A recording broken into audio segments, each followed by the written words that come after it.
Educar para la vida es amar el mundo, las otras especies y a la naturaleza.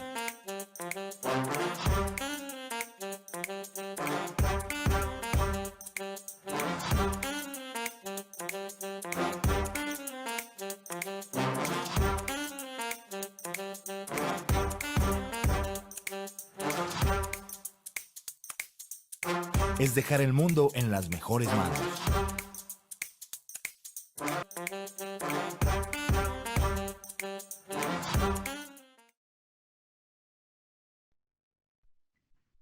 Buenas tardes, bienvenidos a la última conferencia del Encuentro Mundial Educar para la Vida. Estamos con Alicia Cabezudo, ella es de Argentina y va a estar hablando en el campo de cultura de paz. Alicia es licenciada en Historia y Ciencias Sociales, es maestra en Estudios Españoles y en Educación para los Derechos Humanos, la Paz y la Cooperación Internacional. Realizó un doctorado en Educación y en Ciencias Sociales y actualmente es profesora en International Peace Bureau y de Global Alliance for Ministries and Infrastructures for Peace, de GAMIP. Alicia nos va hoy a dar una charla tiene el título Construyendo Culturas de Paz, un desafío hoy. Buenas tardes, Alicia, y bienvenida. Buenas tardes, Paola, mucho gusto, muchas gracias por esta grata invitación.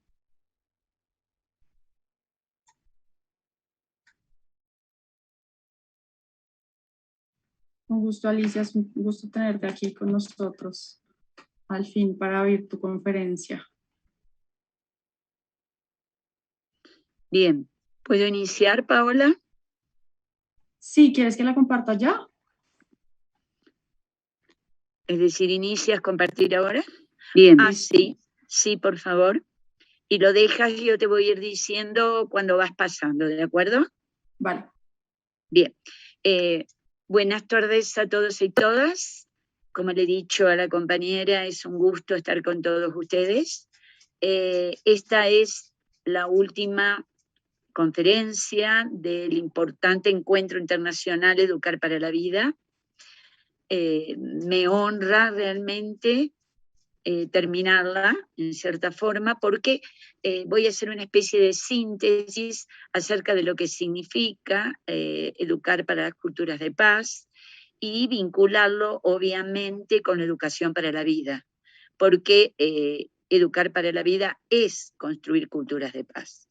De manera que me parece muy interesante poder inclusive sintetizar algunas de las ideas que durante esta semana, las 2 últimas semanas intensas de actividad del encuentro, hemos tenido. Como ustedes ven en la portada de mi presentación, utilizo un dibujo. El dibujo está realizado por un niño de 10 años, a quien le preguntamos qué es la paz.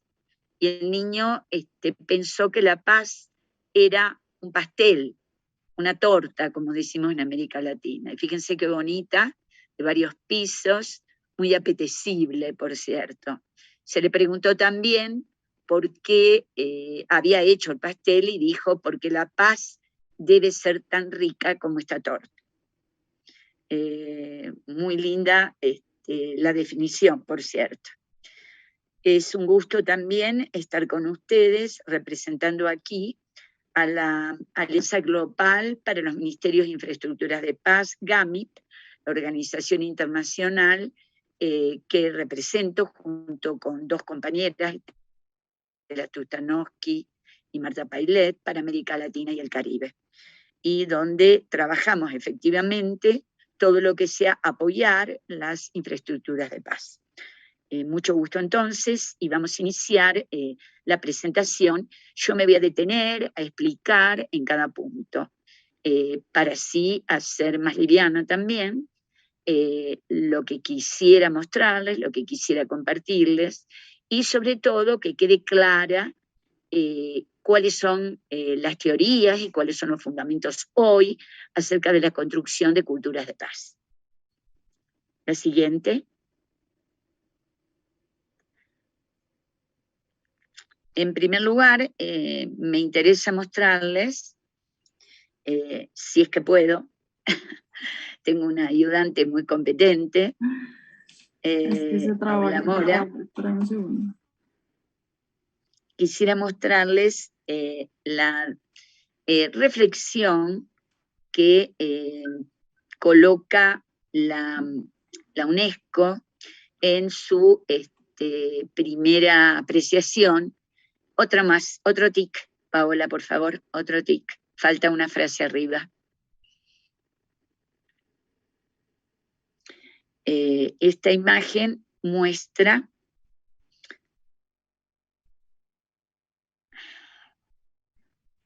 Paola, no. ¿Podemos comenzar otra vez? Listo, ahí lo ves, Alicia, es que se está trabando un poquito el Sí. computador mío, pero... Sí, vamos la primera, después de Ok. esta.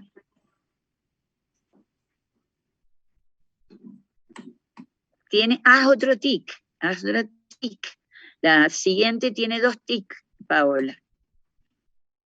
¿Cómo estoy? Ya. Es que no me salía. ¿Puedo continuar? ¿Ahí la ves? Sí, yo la estoy Sí. viendo. ¿Puedo continuar? Continúa. Bien, lo que quería mostrarles es una frase que utilizo muchas veces dando clase en Cultura de Paz, y una frase que está en la Carta Constitutiva de la UNESCO, la Organización Institucional para la Educación, la Ciencia y la Cultura. En ella dice: si es en la mente de los hombres donde nacen las guerras, es en la mente de los hombres donde debemos erigir los baluartes de la paz. Esta frase es particularmente significativa, porque implica, sin ninguna duda, que los hombres, que son los únicos animales en la vida de este planeta, animales superiores, ¿no es cierto?, que decimos, no que aseguramos, construyen ideas con buen raciocinio, estos hombres han sido capaces de crear guerras. No solo guerras, sino extrema violencia, torturas, armas. En realidad han sabido construir un mundo de violencia. Ese cerebro, esa mente que ha sido capaz de construir violencia, guerra, tortura, muerte, bombardeos, ¿por qué no debería ser capaz de construir paz? Esa capacidad que hemos tenido por construir violencia, como dice el profesor David Adams, ¿de qué manera esas capacidades deberían utilizarse para la construcción de la paz? De hecho, no hay ningún impedimento para ello, y por lo tanto debemos absolutamente ponerlo en primer lugar. Por lo tanto, la pedagogía para la cultura de paz, para la educación, en defensa de los derechos humanos y de la justicia, debe poner todas las capacidades que nosotros tenemos para poder construir un mundo más pacífico y más justo. Me parece significativa esta frase y me gustaría mucho que la recordaran o la utilizaran. La siguiente.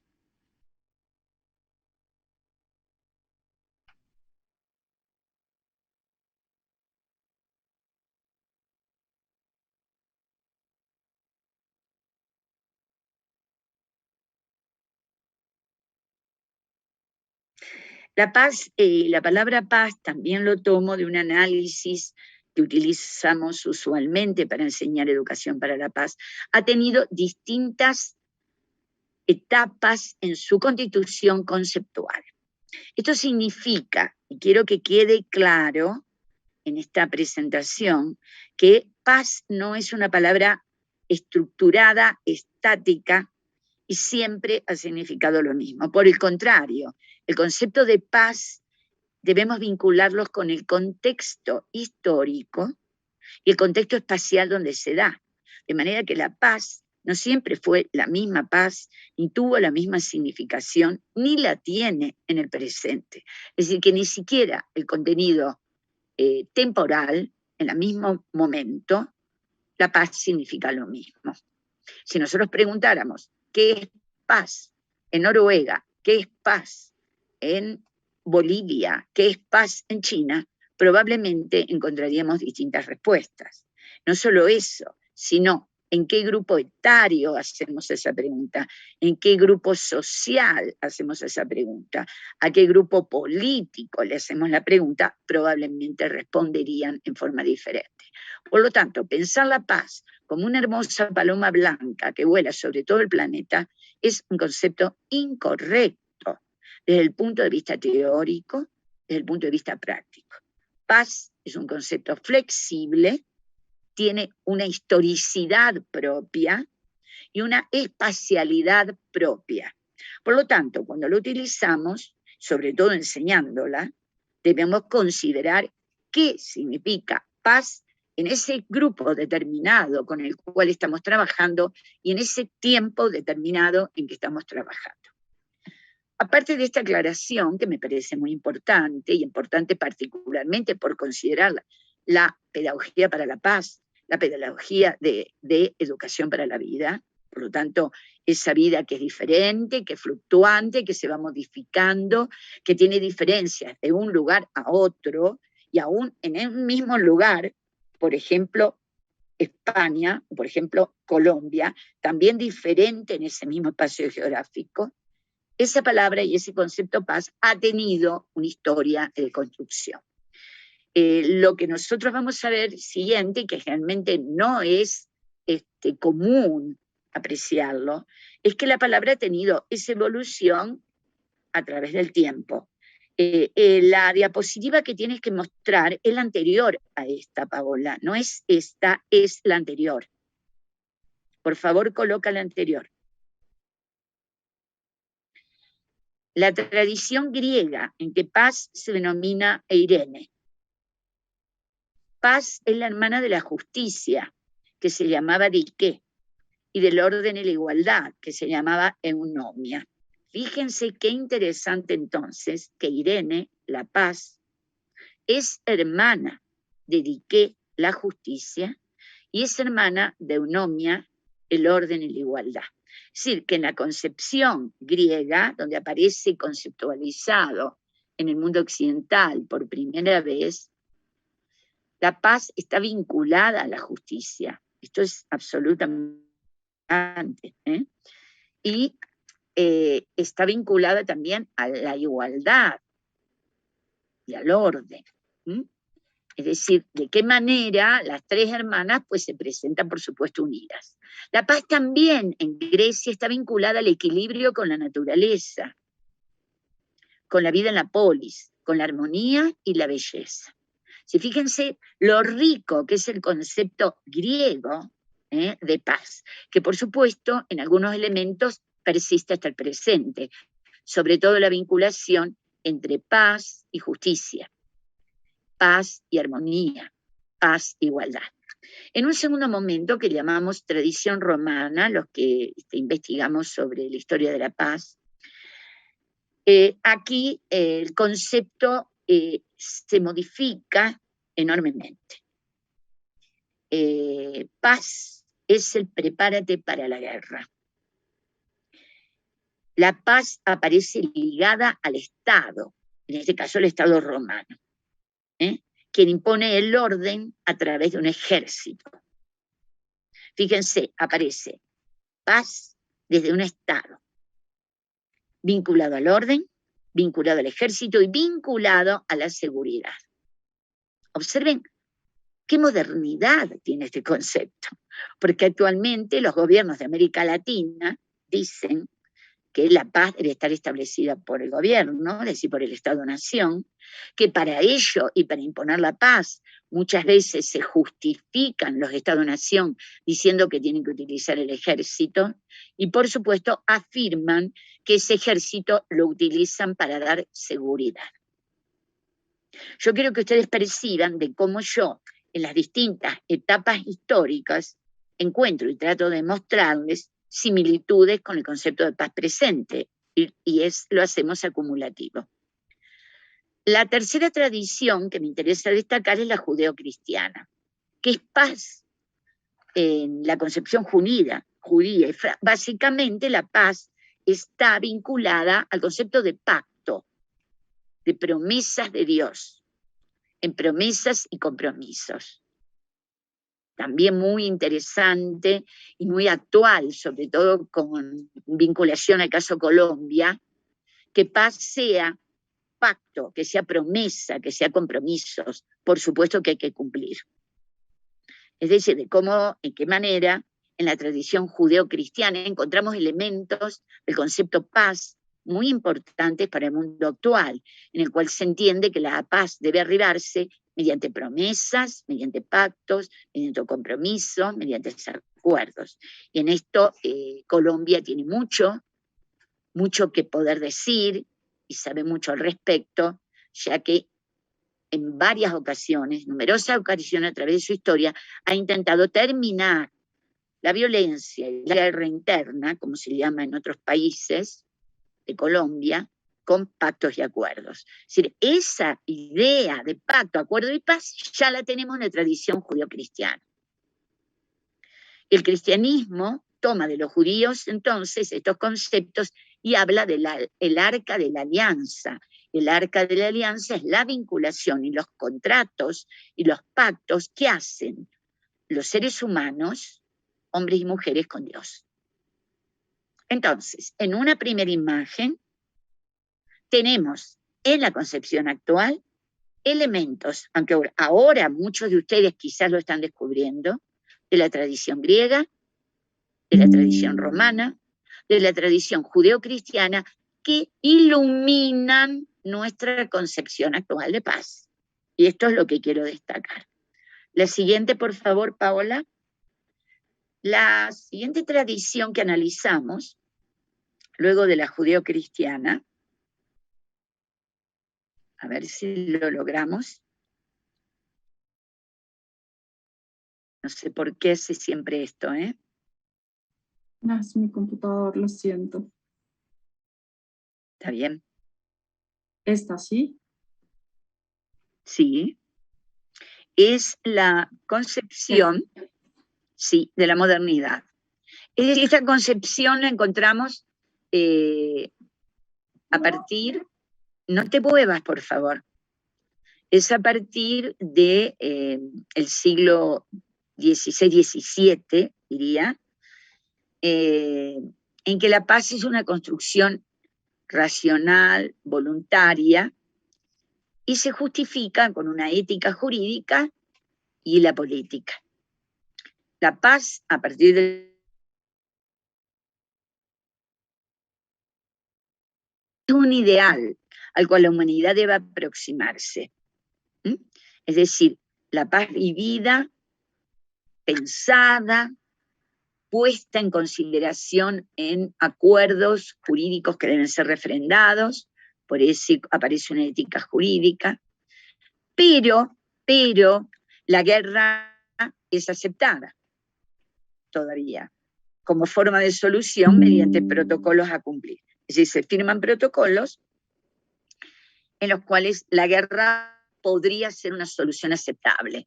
Para el marco teórico de la cultura de paz en la actualidad, y diría de la educación para la vida, que es el nombre de este importante encuentro, la guerra no está aceptada como forma de solución o resolución de conflictos.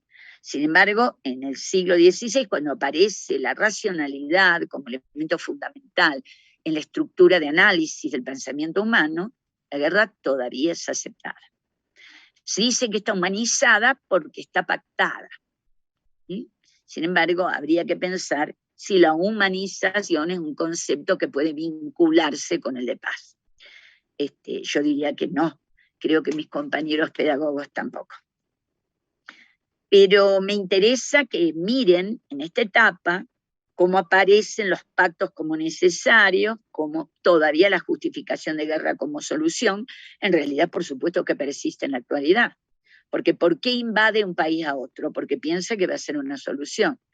¿Por qué un país de Occidente invade permanentemente al Medio Oriente? Porque dice que va a llevar la democracia, ¿verdad?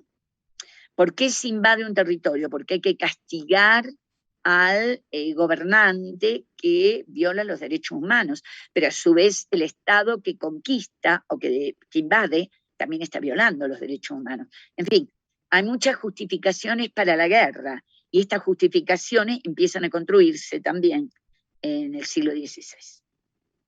A esta etapa podemos analizar la llamada tradición romántica. La paz es parte de la naturaleza humana. Está ubicada en el interior del sujeto y le da armonía al sujeto. Entonces aparece la paz como una necesidad de paz interna, cosa que hay muchos grupos que lo sostienen en la actualidad, la paz con vínculos religiosos de varios orígenes culturales y geográficos, pero también en esta etapa romántica se exacerba la individualidad, pensando que primero hay que absolutamente construir una paz interna para luego poder salir a otro tipo de paz, y aparece la paz como un instrumento de propaganda de nacionalismos. Entonces habría que ver qué elementos de esta paz interior, que hoy se habla mucho, y de su vinculación con conceptos religiosos, perduran en nuestra actualidad. La tradición socialista es muy interesante. La tradición socialista es construida por el anarquismo en Europa, por el Partido Socialista en Europa en el siglo XIX. La paz se conquista por el trabajo, el desarme y el desarrollo. Observen qué importante la mención del desarme, que no aparece en las etapas anteriores. En todas las anteriores se consideraba el armamento y la guerra como una posibilidad de resolución. Los trabajadores, dice la teoría socialista, son los únicos que producen riqueza y son los únicos que pueden construir paz. Fíjense qué concepto tan extremo. Vinculado a la paz se conquista por el trabajo. Por lo tanto, los trabajadores, los obreros, son los destinados a construir paz. Y por lo tanto, a enfrentarse a aquellos que no la construyen. Es decir, la violencia está permitida en la tradición socialista como una forma de defensa ante la falta de respeto a los derechos humanos o las enormes desigualdades en la Europa del siglo XIX, que es cuando aparece esta perspectiva. Quiero destacarles aquí la vinculación de paz con desarme y con desarrollo, que hoy son conceptos que son absolutamente modernos. Aquí aparecen en el siglo XIX. Fíjense de qué manera todos estos conceptos y la historicidad del concepto construyen los conceptos actuales, que es lo que intento demostrar con este viaje por la historia del concepto paz. La siguiente, por favor.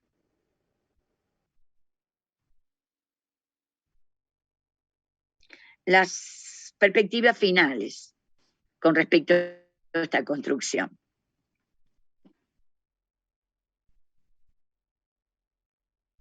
La tradición liberal, una tradición que es absolutamente casi monopólica en la actualidad. Fíjense lo que dice la tradición liberal. El comercio, el mercado y el capital son generadoras del equilibrio entre las personas, las sociedades y las naciones. Por lo tanto, el comercio, el mercado y el capital construyen paz. Expandiendo el capital y la producción, se construye la paz. La teoría actual y la teoría crítica del liberalismo, por supuesto, desarrolla ideas absolutamente opuestas. Es decir, el comercio actual, el mercado del capital, construyen violencia y no paz. De hecho, particularmente a través de sus sistemas económicos y sociales, también políticos, y sus actitudes ante otros países. Fíjense lo que dice: expandiendo el capital y la producción se construye la paz. Es decir, lo cual determinaría que ambos, capital y producción capitalista, están vinculadas al concepto. Es la tradición liberal, la respetamos en el sentido de considerarla una perspectiva en nuestro análisis, por supuesto que no la compartimos. La tradición pacifista, que se da desde fines del siglo XIX y es prácticamente paralela a la tradición liberal, nos proponen una posición totalmente distinta. ¿Qué dicen los pacifistas con respecto a la paz? La paz es sinónimo de justicia y de no violencia. La tradición pacifista habla de una prédica, nos hace una prédica anticolonial, antisistema y contra las injusticias sociales, económicas y culturales. Y la tradición pacifista habla, siguiendo aquella del socialismo, del desarme global. Si para que exista paz debería existir un desarme global. Son muy terminantes al respecto y muy actuales, por cierto. Pero fíjense cómo paz es sinónimo de justicia, en ese sentido se parecen a los griegos de la primera etapa. Paz es sinónimo de no violencia. Y luego los conceptos también actuales totalmente acerca del anticolonialismo, acerca de antisistemas violentos hacia la humanidad y va contra las injusticias. La tradición pacifista es de fines del siglo XIX, es decir, tiene más de 100 años, tendría ahora 120, 140 años, 150. Y qué moderna, por cierto, nos parece. Finalmente he agregado este análisis algo que tiene que ver mucho y es muy importante en América Latina, el espacio en que estamos hablando, aunque este congreso es internacional. Nos parece importante desde América Latina analizar la paz desde las perspectivas epistemológicas del sur.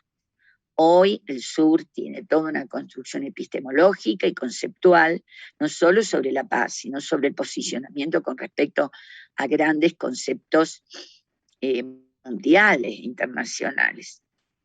La paz se interpreta como superadora de la concepción eurocéntrica.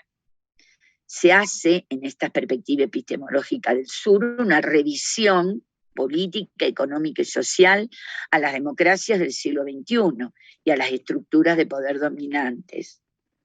Se le da a la perspectiva epistemológica del sur y en ella extraordinaria importancia a las culturas originarias en cada región, como receptora y productora, ¿no es cierto?, de cultura y por lo tanto de formatos de paz. La epistemología del sur, me gustaría destacarlo, empiezan a preocuparse sobre el concepto de paz y de cómo deconstruir el anterior y construir nuevos en forma muy reciente, diría en los últimos 20 años, 15 no más, y constituyen una mirada muy interesante, diría muy novedosa con respecto a la paz. Me parece que deberíamos considerarla como estudiosos de América Latina. De hecho, es un aspecto, una perspectiva que hoy es estudiada también y sobre todo respetada por todos los colegas de todo el mundo. Es decir, acerca de nuestra crítica sobre el eurocentrismo, la crítica sobre el tipo de democracia que tenemos hoy. La gran pregunta es si las democracias actuales en América Latina son democracias. Una pregunta muy amplia y muy desafiante. Aunque hayan sido votadas, como dice el presidente de Brasil, el presidente de Venezuela, el presidente de Chile, y numerosa cantidad de presidentes que podríamos analizar, inclusive el presidente colombiano, es decir, de qué manera esa democracia se comporta como una democracia. No es suficiente la perspectiva de que provenga del voto ciudadano, debería cumplir otras características para ser llamada así. Entonces, la epistemología del sur se ponen a discutir este hecho y son realmente pioneras en la discusión acerca de qué democracia tenemos. De hecho, no lo ha hecho Noruega y Suecia, lo hace Bolivia, Chile, Colombia, y lo hacen también los países africanos. Por lo tanto, proviene del sur. Y nos parece muy importante, y por supuesto se preguntan qué es la paz también. Esta es una perspectiva histórica que yo me he preocupado por explicarles hoy para comprobar la tesis inicial con la cual empecé esta presentación, que es que la paz no es un concepto rígido, no es un concepto estructurado y no está cerrada, sino que es un concepto que se está permanentemente construyendo. Por decirlo en términos simples, la paz está siendo. La paz está siendo. La paz se está construyendo en forma permanente. Y se construye no solamente por aportes nuevos, sino por aportes que van tan lejos como yo les he mostrado desde el punto de vista científico el pensamiento griego. Esta paz es la que tenemos que tener en cuenta cuando trabajamos las pedagogías para la paz. La siguiente, por favor, Paola. 2 tics más, 2 tics más. 1, sí, otro. Gracias. Por lo tanto, para sintetizar, en la pedagogía para la paz o en los estudios de paz, es decir, antes yo conceptualicé, ahora estoy determinando los estudios de paz, tenemos 2 grandes etapas. La primera, que se da a fines del siglo XIX, y que sobre todo inciden los aportes de la filosofía, de la psicología, que estaba incipiente, pero va a influir, y del derecho. Y también influye sobre el concepto de esta historia y de los estudios de paz que aparecen en algunas universidades europeas del norte, sobre todo europeo, a fines del siglo XIX, también inciden los estudios religiosos sobre la paz. Si prácticamente todas las religiones que encontramos en el mundo occidental, por lo menos en el mundo occidental, pero no me atrevería a decir en todo el mundo oriental, pero en gran parte, la paz está reflexionada. Si en las concepciones religiosas, es decir, y las religiones y creencias más importantes, se piensa acerca de la paz y se dice qué es la paz para. Por ejemplo, qué es la paz para el catolicismo, qué es la paz para el judaísmo, qué es la paz para los musulmanes, que también la tienen en cuenta, qué es la paz para los protestantes. Es decir, hay elementos, formatos de estudios religiosos sobre el concepto, aparte de los de psicología, filosofía y derecho que estoy indicando.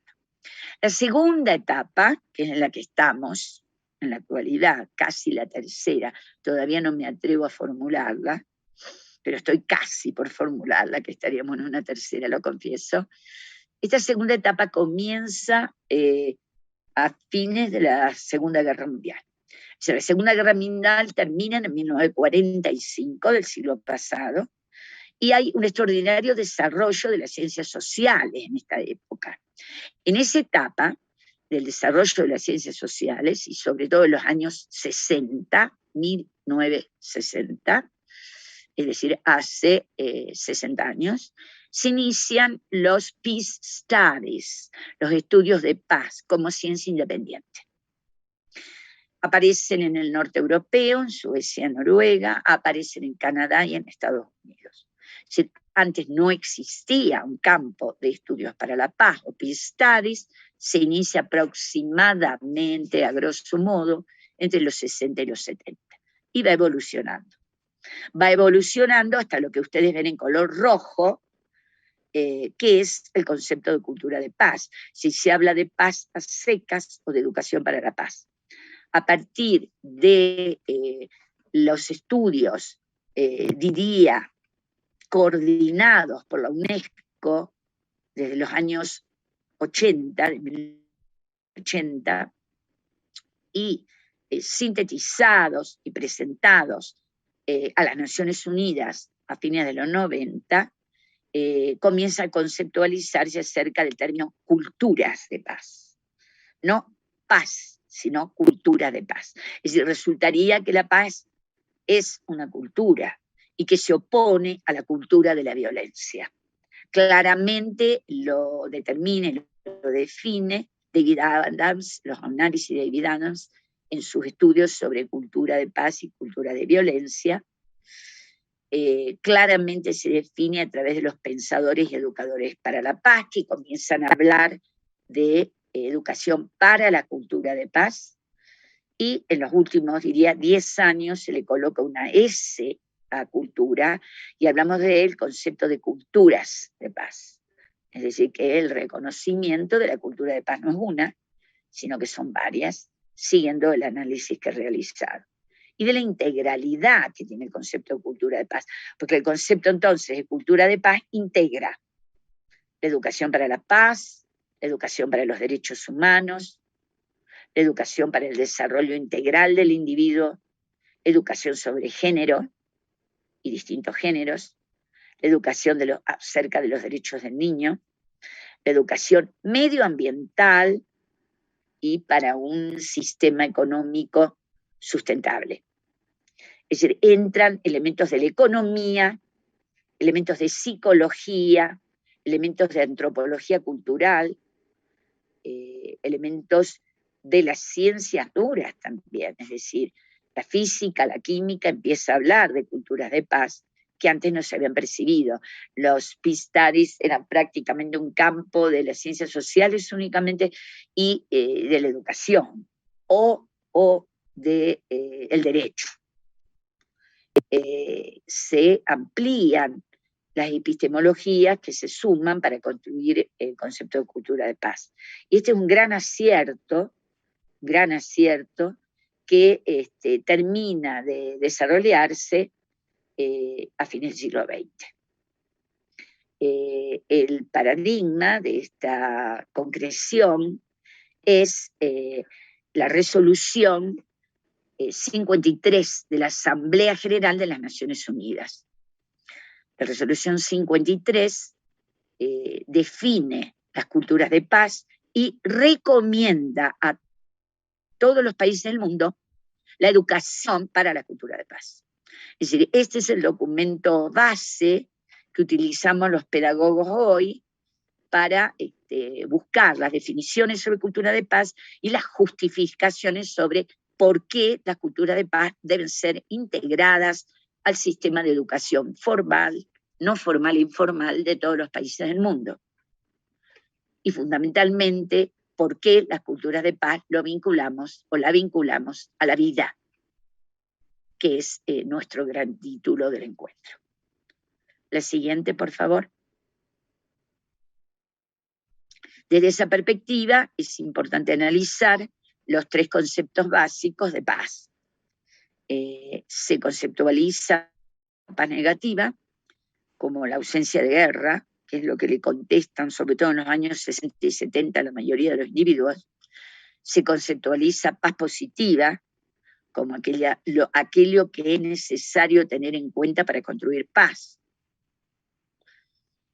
Y se conceptualiza en los últimos 15 años, 10 años quizás, la perspectiva de la paz imperfecta, que yo considero que es la más cercana a la realidad, porque en la paz imperfecta encontramos elementos de la paz negativa, es decir, paz es no violencia, y paz es también la construcción de gran cantidad de elementos, estructuras, formas de pensamiento y accionar en la vida real. Un ejemplo para ustedes clarificar.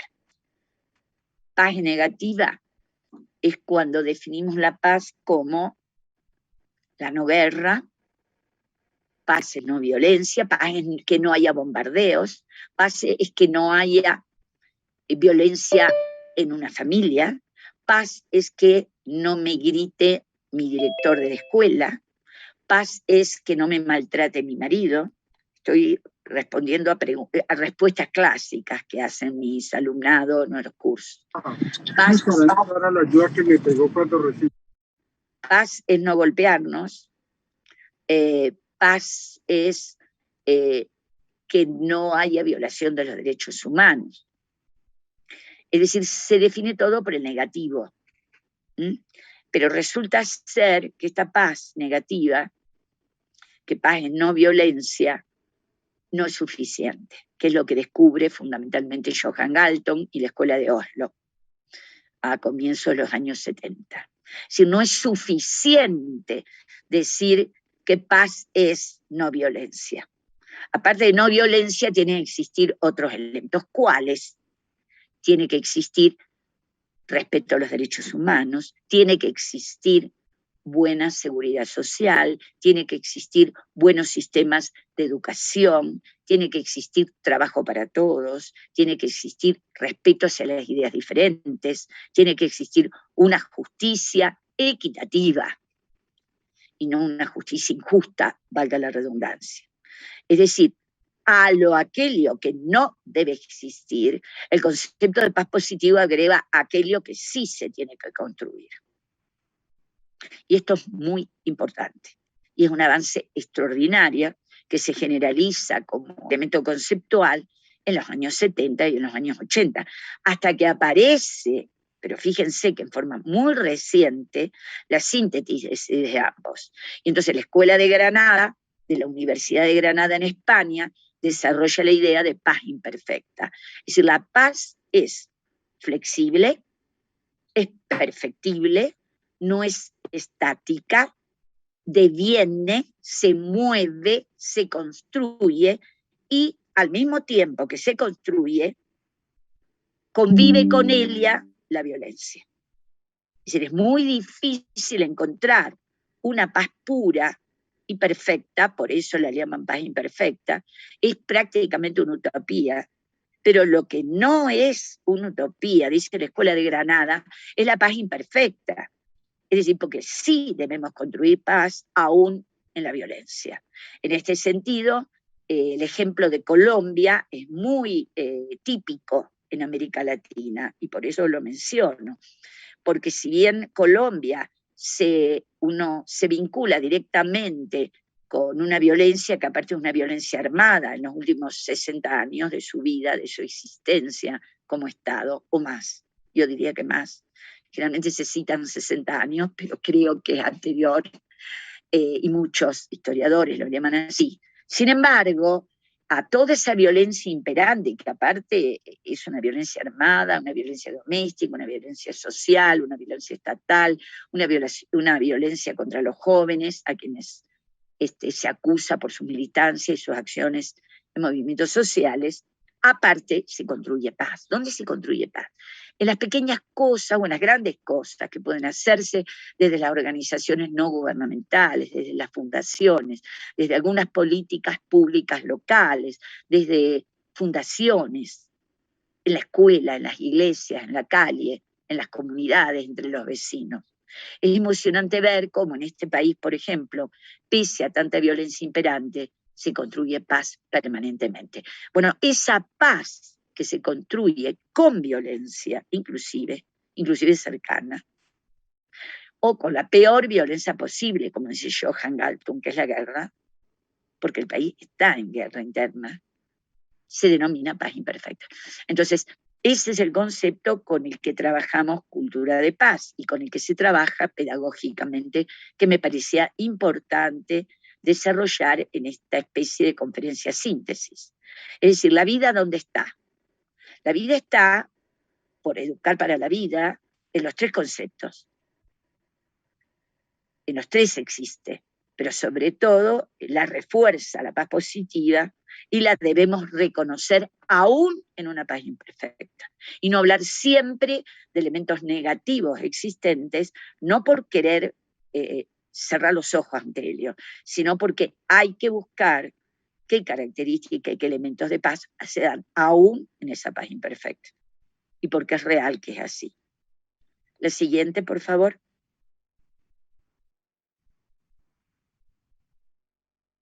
Siga, por favor. Siga. Por lo tanto, las culturas de paz, la paz positiva, que es la que enseñamos desde la pedagogía para la paz, que es la que sostenemos desde una educación para la vida, sin duda, no es solo ausencia de conflictos y de violencia. Educar para la paz positiva, educar para la vida, es pensar en términos positivos, es pensar que debe haber justicia, debe existir equidad, solidaridad, cooperación, reconocimiento de la diversidad y participación en todos los niveles de la vida, también en el nivel político. Educar para la vida, en una paz positiva, es el conocimiento y respeto de derechos y de las libertades, y es una construcción colectiva de alternativas para un buen vivir individual y colectivo. Si no lo pensamos en esta forma, no les quepa la menor duda que no estamos educando para la paz, y mucho menos para la vida. Pensarlo desde el aspecto de necesidad de buscar la resolución de conflictos por vías pacíficas y transformar esos conflictos. Pensar en conocer los derechos, porque si no se conocen no nos podemos defender. Y pensar toda la educación para la vida como una construcción colectiva que nos lleva a un buen vivir individual y colectivo, que es fundamentalmente el respeto a la dignidad humana. Creo que eso sería una buena definición realmente de educar para la vida y que deberíamos recordar. Desde luego, en las pedagogías son todos estos elementos lo que los ponemos fuertemente a consideración. La siguiente, por favor.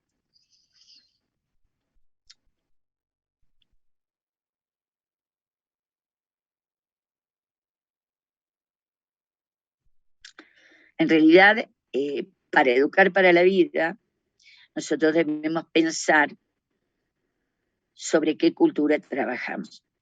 Y para ello entonces yo utilizo también un concepto y un formato de análisis que platicamos mucho con nuestros alumnos también, que es esa educación para la vida debe aplicarse a un medio determinado, a una cultura determinada, y para su análisis nos sirve mucho el concepto iceberg de cultura, también señalado por la Escuela de Oslo. El concepto iceberg de cultura dice que nosotros nos movemos en una sociedad, si somos maestros y profesores también en una escuela, en un instituto, en una universidad, en una fundación o en una familia, que somos como iceberg, donde se ven determinadas cosas y no se ven la mayoría de las cosas. Sí, por eso se utiliza el iceberg, que ustedes saben que es un formato, ¿no es cierto?, que sabemos tiene una superficie mucho menor de la que hay por abajo del agua. Se dice 7 veces más de lo que vemos en la superficie está por abajo del agua y sostiene lo de arriba. Este es un punto importante. Es decir, que las sociedades, para analizarlas, y desde el punto de vista de pedagogía para la paz, no es suficiente analizar lo que se ve simplemente, o lo que se ve a primera vista. Es necesario analizar todo lo que no se ve y que sostiene lo que se ve, como en el iceberg. Porque si nosotros no analizamos también lo que está por abajo del agua, en realidad nuestro análisis es limitativo y no nos da una visión integral de cómo trabajar en esa cultura, o cómo trabajar en esa escuela, si su escuela es un iceberg, o cómo trabajar en esa familia. La familia es un iceberg, se ven cosas y no se ven muchas cosas. Tratemos de indagar sobre lo que no se ve para poder explicar mejor lo que se ve. Y con la mejor explicación de lo que se ve, construimos nuestra pedagogía. Concepto iceberg de cultura, Escuela de Oslo, en los años 70. La siguiente, por favor. ¿Qué podemos observar en ese iceberg, en esa cultura que nos sirva para la pedagogía, para la vida? Bueno, debemos observar las acciones de los individuos, debemos observar las formas de vida que tienen, sus comportamientos, sus hábitos, y también aquellas actitudes que favorezcan la acción pacífica, es decir, es una sociedad amistosa, es cooperativa, es solidaria, es comunitaria. No es una sociedad individualista, competitiva, que tiene valores puestos en los bienes materiales. Tenemos que observar también ese grupo con el cual queremos realizar nuestra acción pedagógica, nuestro proyecto, ¿qué actitudes de rechazo presenta la violencia? ¿Tiene actitudes de rechazo a la violencia? ¿Cuáles son? ¿Cuáles son? O no presenta rechazo a la violencia, es decir, la violencia le parece usual, la violencia le parece un instrumento operativo para la transformación del conflicto, como por ejemplo para la policía. Si la policía considera que para transformar un conflicto lo que hay que hacer es responder con violencia. Si no consideraría eso, no lo haría. Los famosos cuerpos de seguridad especial, antidisturbios, contra las protestas sociales, en muchos países de América Latina, particularmente en Chile, en Colombia, en México, pero también en Brasil, en Argentina. Es decir, son grupos que están preparados para la violencia porque toda manifestación pacífica le parece violenta, es decir, la interpreta como violenta, lo cual significa que se interpreta como violento las ideas diferentes a las mías. Como se darán cuenta, un concepto absolutamente dictatorial. Entonces, en esta sociedad, para armar una buena pedagogía para la vida, esta data que yo les estoy colocando, que es una síntesis de trabajo después de muchos años de pensar y de practicar pedagogía, pues me parecen importantes y espero que le ayuden en su observación. La siguiente. El impacto de esa construcción que hagamos con la pedagogía va desde lo individual, fíjense el número 1, a una construcción general, colectiva, que es el número 6. Es decir, hay como una espiral. Yo inicio el trabajo de pedagogía por la paz con individuos o con grupos sociales, haciendo analizar y hacernos ver las capacidades personales que tenemos para ello. Y voy revinculando mis capacidades personales con el medio ambiente en que estoy. Voy ampliando en forma de espiral mi conocimiento y mis prácticas de construcción de paz, en forma espiralada, generalmente. Si primero construyo ejercicios, actividades de paz en un medio familiar, que es la primera socialización, lo que denominamos en pedagogía la socialización temprana, la que se realiza en la familia.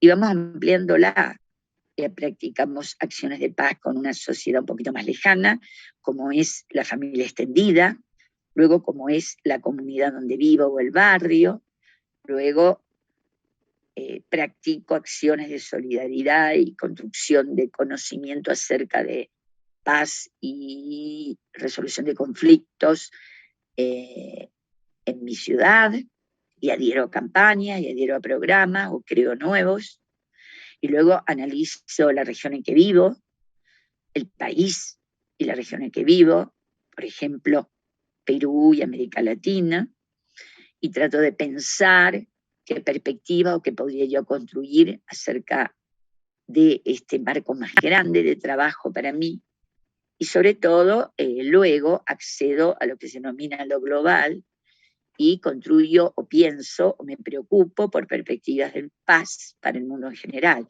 He realizado como un recorrido en mi construcción personal acerca de mi compromiso con la paz. Bueno, este recorrido es muy habitual, pero a veces no es consciente en nuestras vidas. Todos los que trabajamos estos temas hemos seguido este recorrido. Hemos empezado desde lo micro y lo avanzamos hacia lo macro, reconociendo que inclusive en esa perspectiva macro recibimos influencia. Es decir, cuando se produce una invasión o cuando se produce una altísima violación de derechos humanos, como podría ser el estatus de los migrantes en Europa, escuchaba ayer, me parece, los pedidos de la Unión Europea que se tuviera piedad por los migrantes en Croacia, me parece que era, en Ucrania, porque empieza el invierno es muy duro, y los migrantes no tienen ni ropa de abrigo, ni frazadas, ni tiendas, ni nada, y están durmiendo al aire libre, muriéndose de hambre en la frontera de los países. Es decir, en qué forma esta noticia global, de impacto global, muy lejano a mi realidad, que vivo en un pueblo en México, o que vivo en un pueblito o en una ciudad en Chile, de qué manera me impacta. Y yo pienso acerca de la justicia, la injusticia, la cooperación, la solidaridad. Es decir, que la noticia global impacta en un mundo micro donde vivo y llevo este tema, mi preocupación, al lugar donde trabajo, en la escuela, lo comento, o la fundación donde trabajo, ¿qué podemos hacer al respecto? Es decir, hay una sensibilización a dos vías en el impacto de la cultura de paz, aquella que construyo en forma individual y voy ampliando como si fuera una piedra en el agua que hace distintas ondas, pero también la onda externa, lo global, está vinculada a la primera onda, la piedra cuando la tiré. Es decir, es interesante ver esta vinculación de lo micro y lo macro en la construcción de paz, en la defensa de la vida, y de cómo el maestro o el pedagogo, el coordinador de un proyecto, puede no estar en una institución escolarizada, pues lo utiliza. Entonces, yo les he mostrado dos herramientas de análisis, ¿no? Les he mostrado la herramienta iceberg, para recordar que lo que se ve no es lo único que hay, sino que inclusive hay mucho más de lo que no se ve. Y segundo, les estoy mostrando el impacto micro y macro, denominamos nosotros, lo local, como se llama ahora, una palabra inventada nueva, local, lo global y lo local, cómo están vinculados. Estas perspectivas y estos instrumentos, de hecho, son importantes instrumentos pedagógicos. La siguiente, por favor. Los aspectos metodológicos los voy a pasar muy rápido, porque estoy hacia el final de la presentación y quiero, más que aburrirlos, dejarlos pensando. Por lo tanto, voy rápido. Piensen que el componente de la educación entonces será desarrollar conocimientos sobre paz y qué está sucediendo en el mundo, sobre resolución de conflictos, sobre problemas cercanos o lejanos que tenga con respecto al tema, desarrollar aptitudes o habilidades en aquellos con los cuales trabajo y, por supuesto, desarrollar actitudes, que sería la suma de los conocimientos y las habilidades para realizar acciones. Recuerde que las actitudes implican la puesta en marcha de un proyecto, es decir, la acción. Y la acción la realizo luego de recibir los conocimientos y desarrollando habilidades. Entonces, produzco las actitudes que son lo visible en una acción. La siguiente. También debo cuidar, digamos, en esta construcción de que haya información sobre lo que voy a trabajar pedagógicamente, que esa información forme, no es un juego de palabras, porque una cosa es informarse y otra cosa es formarse con la información recibida, más otras de otro tipo que recibo y construyo. Es decir, hay que informarse, la pedagogía para la paz informa y forma, y sobre todo transforma. O debería. Esta transformación está vinculada a las actitudes del esquema anterior. Las actitudes, yo dije, llevan acciones y las acciones son las que transforman. La pedagogía para la paz, la pedagogía para la vida, es fundamentalmente una pedagogía transformadora. Si no fuera transformadora, creo, no sería una pedagogía para la paz. Es decir, si no es reproductiva de ninguna manera, como es la educación tradicional, en que se repite aquello que se supone debe mantener el mundo como está.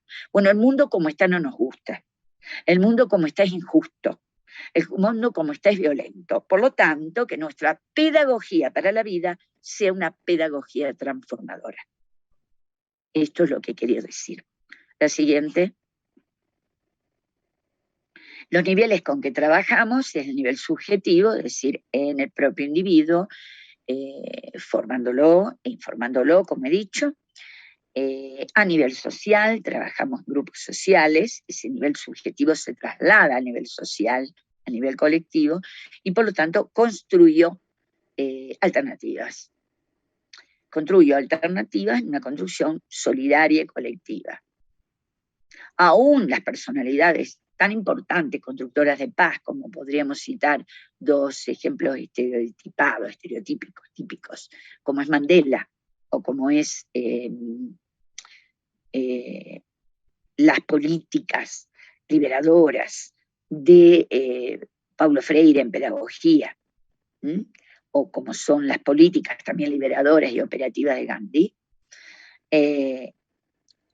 todas son no solo subjetivas, porque son decisiones individuales de los líderes que he mencionado y del gran pedagogo, sino que se reflejan en el nivel social esas decisiones subjetivas y se vinculan colectivamente.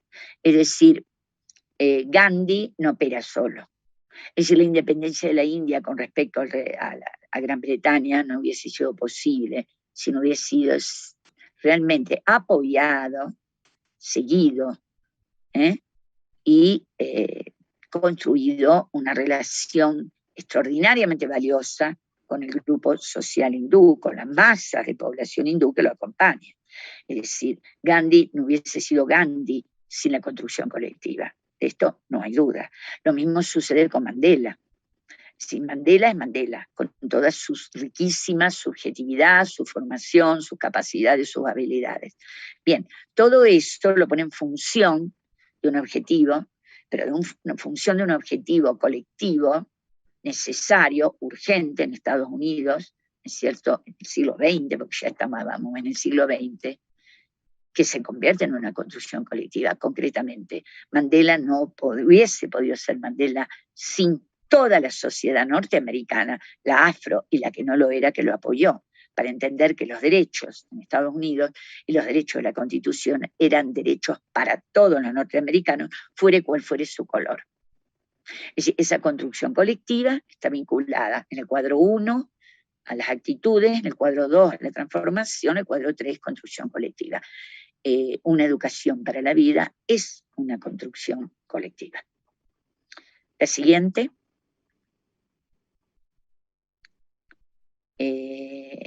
Una construcción colectiva en la cual desarrollamos distintos elementos. Esto en mis cursos lo mencionamos como caja de herramientas. Es decir, para esa construcción de actitudes, para esas transformaciones necesarias y urgentes, y para esa construcción colectiva, yo necesito una valija o maleta de herramientas.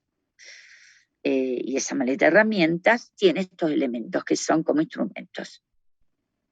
Siempre digo también a mis alumnos que piensen como en una maleta de mecánico, esas que hay en el auto, o como de un plomero, esas cajas como de metal, donde se trae de todo. Bueno, nosotros tenemos que tener preparada nuestra maleta con gran cantidad de elementos. Y aquí ustedes están viendo algunas de las herramientas que son absolutamente necesarias para construir pedagogía para la paz y educación para la vida. Yo le voy a pedir a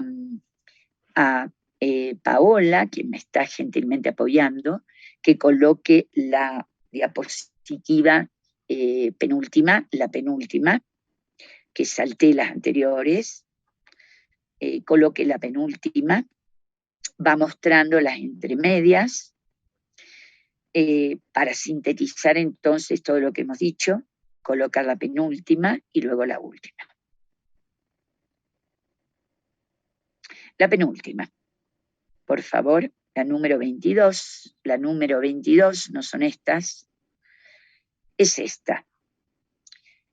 Para cerrar esta presentación, me gustaría a ustedes presentarles los 3 objetivos inmediatos y urgentes que pensamos son necesarias para una pedagogía para la vida en la región latinoamericana.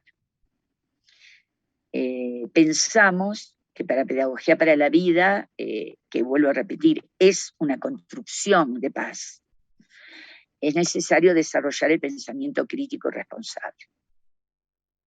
Yo le he mostrado instrumentos, le he mostrado la historia del concepto de paz. Ahora le estoy dando lo que nos parece, para cerrar, los objetivos que me gustaría tuvieran en cuenta. Y de hecho, si esto fuera un taller, lo estaríamos discutiendo. Desarrollar pensamiento crítico y responsable entre la realidad de la región, entendiendo la latinoamericana y también la mundial. y el planeta, y ante la situación específica de cada país, priorizando la necesidad de reconciliación y construcción de culturas de paz. Esto hay que hacerlo, o la educación para la vida debe hacerlo. Debe también sensibilizar acerca de que la paz, la solidaridad y la participación ciudadana es un compromiso de todos y todas, siendo la diversidad territorial y cultural parte de la existencia y de la esencia de cada país. Es decir, sensibilizar no solo acerca de la paz, sino acerca de la diversidad. Un mundo diverso es un mundo rico, un mundo lleno de diferencias, hace que nuestro mundo sea mejor, hace que nuestro mundo sea más colorido, más interesante y también más digno de respeto.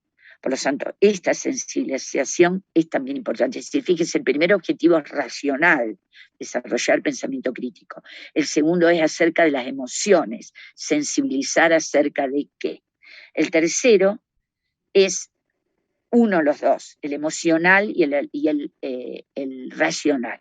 Debemos profundizar en la educación para la vida, el análisis y reflexión a partir de temas y problemas específicos de cada territorio. Es decir, no inventar cualquier concepto o estudio que esté de moda, no, que los temas nos los dicte el propio territorio, que los temas nos los pidan el propio alumnado, y elaborar con esos temas proyectos de acción basados en las necesidades, en los valores culturales, en los intereses de las comunidades, respetando, por supuesto, la diferencia y la pluralidad.